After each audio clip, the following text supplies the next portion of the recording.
Despite the fact that the ratio of girls is higher than that of boys, in Meru, Kenya, there are a few girls' secondary schools as compared to those of boys. Let's hear from Fariji Girls Secondary School students why this is so.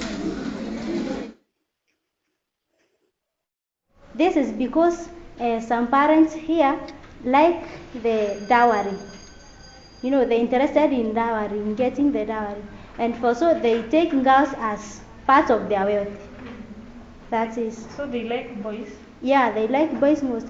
They do say that girls, they will just educate girls, and at the end of it all, they will just get married, and after they have wasted their money, they won't benefit them in any way.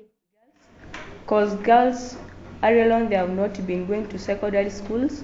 The education was terminated maybe in standard 4, 6, or mostly in standard 8, and after that they could not.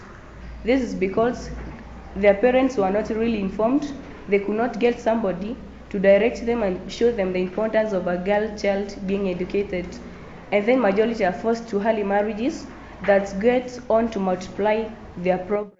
Parents value boys in our society more than girls because they believe that when a girl is married, she can go far, and therefore she cannot be able to think much about helping the parents, but she will be concerned by her family matters more than she can do to the parents.